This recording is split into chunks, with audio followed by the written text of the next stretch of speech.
UPTV Burundi.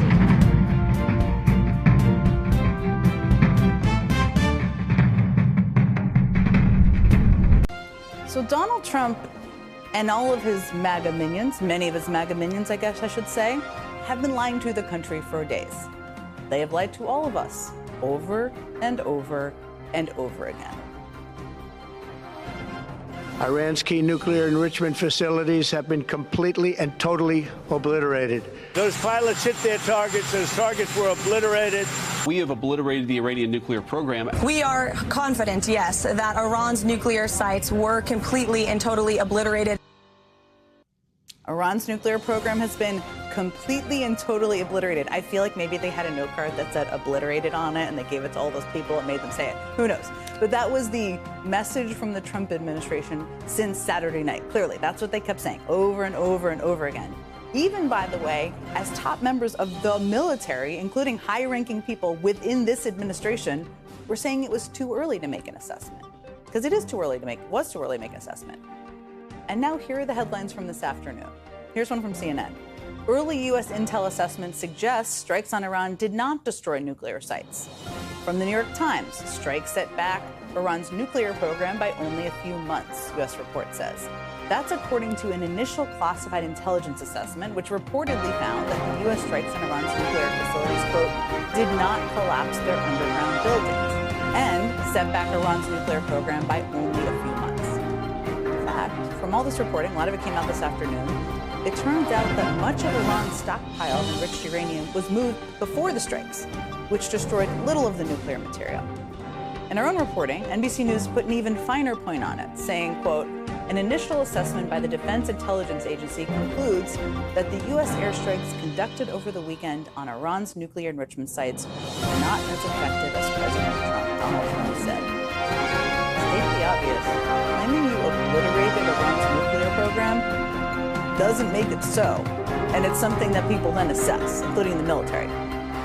But for Trump, it's always about the one day of headlines, the one-word slogan, claiming victory right off the bat, about obfuscation and defiance being prioritized over facts. And that will continue, I expect, in the face of these new facts. Takes, for example, the statement released today by White House Press Secretary Caroline Leavitt. Here's what she had to say. This alleged assessment is flat out wrong and was classified as top secret, but was still leaked by an anonymous low-level loser in the intelligence community. Whew, there's a lot to unpack there. A couple questions here. If the assessment is flat out wrong, why was it classified as top secret, as she also characterized it? And if it's top secret, why do low-level losers, as she called them, have access to it? Lots of questions there. Her statement obviously makes no sense. Of course it doesn't. But we see this cycle constantly. Donald Trump says something, facts and reality say something else, and then his people have to kind of twist themselves into knots trying to explain why he's right and we're all apparently crazy, though we're not. I mean, it was just yesterday that Trump announced that he had brokered a ceasefire between Iran and Israel. In fact, he was so confident in his negotiation skills that he told NBC News, quote, I think the ceasefire is unlimited. It's going to go forever. I don't believe they will ever be shooting at each other again. But that statement had a shelf life of a few hours, because Israel and Iran started firing at each other overnight, just a few hours after he said that. Even Trump couldn't deny that reality. And the embarrassment that his ceasefire wasn't as forever as he had hoped, and all those big feelings, apparently, prompted him to drop an F-bomb on the White House lawn this morning. We basically have two countries that have been fighting so long and so hard that they don't know what the fuck they're doing. Do you understand that?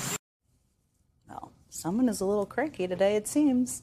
But that was the pure unvarnished reaction you get when Trump cannot spin away the truth.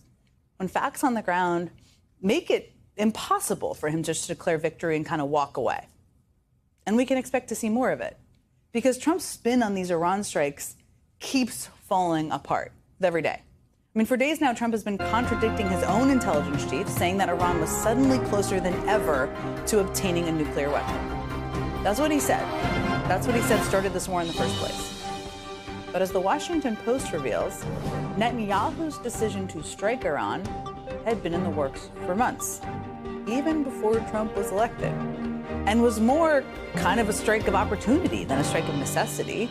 I mean, there were Post reports that when Netanyahu finally launched a surprise attack on Iran, the decision was not so much driven by new intelligence indicating an Iranian sprint for a nuclear weapon or any imminent threat to Israel.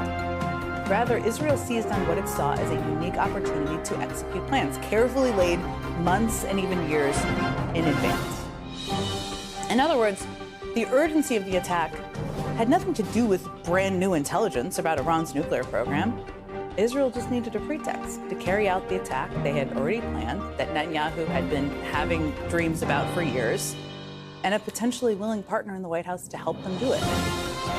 See, Trump wants people to believe that Iran was on the brink of obtaining a nuclear weapon, having one to use, and that he stopped them just in time by obliterating Iran's nuclear program. He thinks he can tell the American people whatever story he wants, that we're all just going to follow him like the MAGA lemmings do. Not going to read the fine print, not going to learn anymore.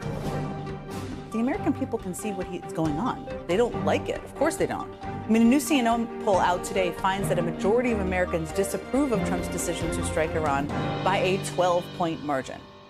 People are not buying what Trump is selling.